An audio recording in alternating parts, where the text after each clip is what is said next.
안녕하세요. 오늘의 사연자분 소개 부탁드립니다. 안녕하세요. 스웨덴 스톡홀름에서 자라 지금은 서울에서 생활 중인 에리카라고 합니다. 저는 어릴 적 불의의 사고로 얼굴에 큰 화상을 입게 되었어요. 그 사건 이후로 저는 극심한 우울증과 대인기피증을 겪어야만 했죠. 이 지옥 같은 삶에서 빠져나갈 수 있는 탈출구는 없을 거라고만 생각했어요. 그때 저에게 찾아왔던 한 한국인의 은혜로 인해 저는 새로운 인생을 살게 되었어요. 저는 오늘 이러한 일화를 여러분들에게 소개하고자 합니다. 스웨덴 스톡홀름의 이남 일녀로 태어난 어여쁜 소녀가 한 명 있었어요. 제 별명은 리틀 알리시아 비칸테르였어요. 제 이목구비가 아직 다 자라지도 않았는데 스웨덴 유명 여배우인 알리시아를 되게 닮아 있었거든요. 동네에서 제 외모는 소문이 나서 에리카 하면 모르는 사람이 없었죠. 길 가는 사람마다 남녀노소 불문하고 저를 한 번씩 쳐다보고 갔었어요. 하지만 그런 행복도 잠시 제게 크나큰 사건이 발생하게 되었답니다. 어느 날 주말에 낮잠을 자고 있을 때였어요. 그날 부모님은 부부 동반 산악 모임을 갔을 때였고 쌍둥이 오빠들은 교회에서 운영하는 기도 모임에 갔을 때였어요. 심심해서 마당에서 흙장난을 하다가 방에 들어가 잠이 들었죠. 그런데 그날 집안 가스가 터져버린 것입니다. 그로 인해 집은 불에 타버렸고 저는 구사회생으로 겨우 빠져나올 수 있었어요. 부모님과 오빠들은 이 소식을 듣고 제가 있는 응급실로 빠르게 달려왔죠. 제 모습을 본 가족들은 엄청나게 울기 시작했습니다. 얼굴이 화상으로 인해 엉망이 됐기 때문이죠. 저는 더 이상 예전과 같이 남들이 우러러보는 그런 미모의 소녀일 수가 없었어요. 화상 자국은 어떠한 치료와 수술로도 회복될 수 없었답니다. 가족들은 저를 애처롭게 여겼지만 그래도 목숨만은 지켜서 천만다행이라고 생각했던 것 같아요. 하지만 저는 차라리 그 사고로 죽는 게 낫다라는 생각까지 했답니다. 예전에는 저를 우러러보는 눈빛으로 사람들이 쳐다보았지만 사고 이후로는 눈살을 찌푸리는 시선들로 고초를 겪어야만 했었어요. 자연스럽게 저는 외출을 할 수 없게 되었답니다. 그렇게 집안에만 자꾸 있다 보니 우울증과 대인기피증이 생기더군요. 제 의지와 다르게 자꾸만 눈물이 흐르고 제가 무가치한 존재로 여겨졌어요. 게다가 잠도 제대로 잘 수 없었어요. 이러한 증상들이 전부 우울증 때문에 발생한 것이라고 하더군요. 저는 어떻게든 이 역경에서 벗어나려고 안간힘을 썼답니다. 하지만 제가 할 수 있는 것이라는 건 방구석에 앉아 휴대폰을 보는 것밖에 없었어요. 저의 긴 치과 생활 중 그나마 저를 살아있게 만든 것은 바로 K-팝 아이돌 무대를 보는 것이었어요. 그중 가장 기억에 남는 무대와 노래는 소녀시대의 힘내라는 노래였어요. 그 노래로 닫혀있던 제 마음이 그나마 조금씩 열리면서 점차 밖으로 나갈 수 있었어요. 점차 대인기피증은 어느 정도 해소가 됐지만 그때까지 사람 얼굴을 정면으로 쳐다볼 수는 없었답니다. 저는 그렇게 어느덧 훌쩍 자라 성인이 되었어요. 저에게 대학을 간다는 것은 사치였을 뿐더러 공부에 큰 흥미도 없었답니다. 그때도 제 유일한 취미는 K-팝 아이돌의 춤을 따라 추고 노래를 따라 부르는 것이었어요. 그 맘때쯤이었을까요? 저에게 작은 소원이 하나 생겼습니다. 그것은 바로 한국으로 가서 사는 거였어요. 한국은 유럽보다 차별도 덜하고 내숭 없이 사람을 대한다고 하더군요. 또 아이돌들의 무대를 현장에서 직관하고 싶기도 했고 팬사인회도 자유롭게 가고 싶었거든요. 저는 어머니에게 한국에 가고 싶다고 어느 날 말하게 되었죠. 그때 어머니의 말에 저는 큰 감동을 받았답니다. 에리카, 너가 한국 아이돌을 보며 기뻐하는 모습을 우리도 많이 봐왔잖니. 네가 그곳에 가서 독립하여 산다는 것을 우리는 막지 않는다.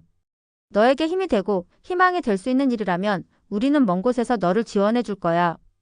오히려 이렇게 솔직하게 말해주어서 고맙구나. 그렇게 부모님의 모든 지원과 응원으로 저는 3달간 긴 자료 조사와 준비를 통해 마침내 비행기를 타게 되었습니다.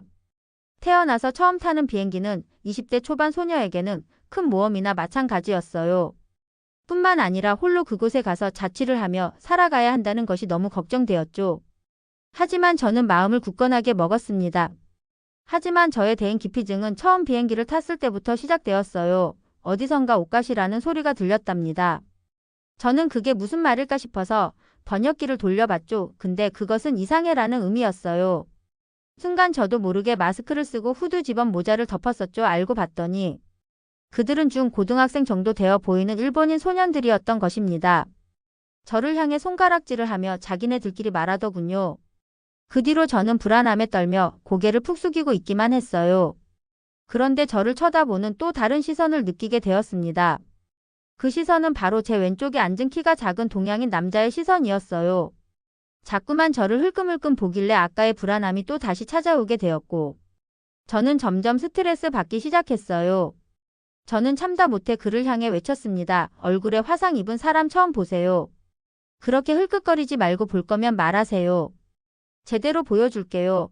그를 향해 일그러진 눈빛으로 제가 쏘아대니 그는 엄청나게 당황해하며 말하더군요. 정말 죄송합니다. 제가 큰 실례를 범했네요. 그런데 제가 그쪽을 쳐다본 것은 화상 때문이 아니라 이목구비가 너무 예쁘고 고우신데 하면서 저에게 자신의 휴대폰을 보여주더군요. 그의 휴대폰 안에는 본인의 SNS 계정이 있고 그는 팔로워 수가 10,000명이 넘는 것이 아니겠어요. 그리고 프로필 사진 아래쪽을 보니 메이크업 아티스트라고 적혀 있었어요. 저는 한국인 메이크업 아티스트예요. 그쪽 얼굴이 너무 아름다우신데 자꾸 고개를 숙이고 있어서 마음이 별로 안 좋더라고요. 아까 저쪽 일본 남자애들이 그쪽을 가리키며 말하는 것을 얼떨결에 들었습니다. 실례가 안 된다면 한국 도착하면 제가 근사하게 메이크업을 해줘도 될까요? 저는 평소 많은 K-팝 무대들을 보면서 K-뷰티에도 관심이 있었답니다.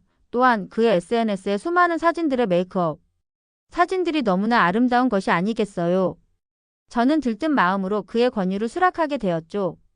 그렇게 4시간 정도 우리는 이것저것 대화를 나누다 보니 내적 친밀감도 생겨버렸답니다. 어느덧 한국 공항에 우리는 착륙하게 되었고 제 일정을 잠시 미룬 뒤 그가 운영하는 샵으로 같이 향하게 되었어요. 그는 저에게 한 가지 약속을 했어요.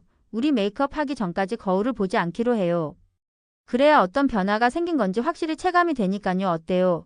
그렇게 1시간가량 메이크업을 마치게 되었고 헤어 디자이너도 어느샌가 불렀나 보더군요. 곱슬기 있는 머리를 좀 더 자연스럽게 펴주겠다며 고데기와 각종 헤어 도구를 가지고 제 머리를 만지기 시작했어요. 그때까지 저는 제 변화된 모습을 보지 못했죠. 3시간가량 메이크업과 헤어를 마친 후 저는 거울을 보고 그만 눈물 감동 쏟아져 버렸답니다. 기존의 화상으로 일그러진 제 얼굴이 화장으로 완전히 가려지고 뽀얗게 커버가 된 것이에요. 어린 시절 아름다웠던 소녀 에리카가 그대로 자랐다면 이런 얼굴이었을 텐데 라는 생각에 순간 눈물이 쏟아져 흘렀고 저는 울음을 주체할 수가 없었답니다. 그때 메이크업 아티스트는 저를 위로해주며 말하더군요. 이렇게 좋은 날에 왜 울어요? 얼굴이 너무나 아름답지 않나요? 너무도 소중하고 자랑스러운 내 얼굴을 떳떳이 드러내 보아요. 우리 그리고 저는 항상 이곳에 있으니까 언제든 메이크업 하고 싶은 날에는 찾아오세요. 제가 무료로 해줄게. 그의 따뜻한 말과 미소에 그동안 얼어붙었던 제 심장이 사르르 녹는 느낌을 받게 되었어요. 덕분에 저는 예전의 자신감을 되찾았고 현재는 우울증과 대인 기피증이 거의 완치된 상태랍니다. 물론 한국 자취생활도 그 어느 외국인보다 행복하게 하고 있고요. 한국 덕분에 제 인생 자체가 바뀌어 버렸답니다. 저에게 새로운 삶을 찾게 해준 한국과 메이크업 아티스트분 정말 감사합니다. 에리카님의 가슴 아픈 사연 잘 들었습니다. 불의의 사고로 극심한 우울증을 겪었던 그녀가 한국인 귀인을 만난 후 건강한 삶을 갖게 되었네요. 지금까지 감동TV였습니다. 감사합니다.